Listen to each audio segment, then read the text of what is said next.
Most revolutions are written in blood. They're messy, they're violent, but what if I told you that one of the most influential revolutions in modern history wasn't really a war at all, but an invitation? Yeah, a polite invitation. We're talking about England's glorious revolution of 1688. It was a political earthquake that completely reshaped not just a nation, but the world. And it all started with a secret letter.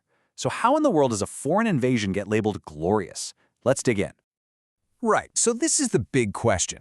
Why call it glorious if it's famous for being bloodless? Well, the answer isn't about who won on the battlefield, because there really wasn't one. It's about winning a battle of ideas, an idea that completely flipped the script on who gets to hold power and why. And believe me, the legacy of that idea is still playing out all around us today. So, to really get this, we've got to rewind. We have to go back to a kingdom that was sitting on a knife's edge. We're in the 1680s, and England is facing a massive identity crisis. And right at the center of this whole mess, one man, King James II. And look, this wasn't just one problem. It was a total perfect storm. You had James II, a Catholic king ruling a fiercely Protestant nation. Then his son is born, and suddenly everyone's terrified of a permanent Catholic dynasty. On top of that, James seemed to really admire the absolute power of his buddy, King Louis XIV of France. And hanging over all of this was the ghost of the English Civil War, a really bloody, traumatic memory that was just a generation old. The elites especially knew that another war would be a complete disaster for the economy. So England was standing at this major fork in the road. I mean, which way do you go? Do you follow France down the path of absolute monarchy, where the king is the law? A lot of people were scared that's exactly what James wanted. Or do you carve out a totally new path, a constitutional monarchy, where even the king has to follow the rules made by Parliament? The entire future of the country was hanging on this choice. So, what do you do when you're facing a crisis like this? Well, a group of powerful English nobles did something pretty audacious. Instead of trying to start a rebellion in the streets, they planned a coup from the very top. And their plan? It was to invite a foreign army to invade their own country. Seriously. And the whole thing happened with, honestly, breathtaking speed. In June, the secret invitation goes out to William of Orange, the Dutch prince. And get this, he just so happens to be married to James's own Protestant daughter, Mary. By November, William lands with this huge army. But here is the truly incredible part. There's almost no fighting. James's support just evaporates. It completely crumbles because he'd pushed away all his natural allies. The second they saw a viable Protestant alternative, they just switched sides. And within weeks, a defeated King James flees to France, basically just leaving the throne empty. The historian Thomas Babington Macaulay really nailed it when he said this. He called it the triumph of liberty over despotism. For the people living through it, this wasn't just some political reshuffling. No, this felt like a huge, fundamental victory for a newer, freer way of running a country. But hey, just swapping one king for another, that's not really a revolution, is it? The truly glorious part, the thing that changed everything, was the deal that came with the crown. William and Mary were offered the throne, but there was a huge condition. They had to agree to a brand new set of rules. Rules that would permanently, and I mean permanently, shift the balance of power. And the system they came up with is what we now call a constitutional monarchy. It's a really simple but totally radical idea.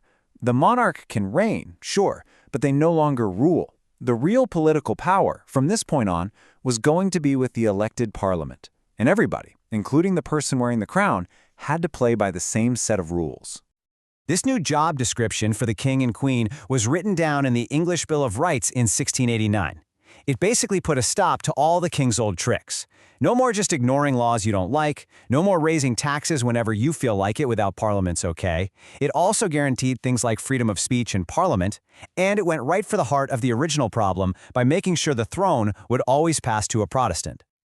And this is the real game changer, the single most important thing to take away. Power wasn't just limited, it was fundamentally transferred. It moved out of the hands of one person and into the hands of an institution that was supposed to represent the many. And there was no going back. This was a one-way street.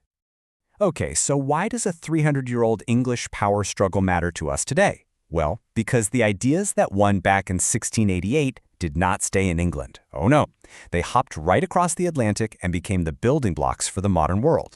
First off, the economic impact was massive. All of a sudden, you have a stable, predictable government. That gives investors confidence. See, when government policy is designed to help business, not just the whims of a king, money starts to flow. And this new stability led directly to the creation of the Bank of England, which became the financial engine that would power the entire British Empire. But the most explosive thing to come out of all this wasn't money. It was an idea. The philosopher John Locke, who was watching all this happen, put it into words that would literally topple thrones. He said that a government is only legitimate if it has the consent of the governed. This idea is a direct attack on the centuries-old belief in the divine right of kings. It's revolutionary. And that idea, well, it found its most enthusiastic audience in the American colonies. This belief in natural rights, the idea that you have a right to challenge a ruler who's broken the rules, these weren't just theories anymore. This was the living legacy of 1688. When you read the U.S. Declaration of Independence and you see all those complaints against King George, you are literally hearing the echoes of Parliament's arguments against King James almost a century earlier. So let's circle back. What made it glorious? It wasn't the lack of blood. It was the power of the idea that won. The idea that a government's authority comes from the people, not from God.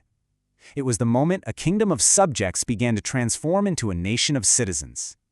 At the end of the day, it was a fundamental rewrite of the rules of power, and it was done with remarkably little chaos. Which kind of leaves us with a challenging question for our own time, doesn't it? In a world that feels so divided, is it still possible to change the very foundations of power without tearing everything apart in the process? Something to think about.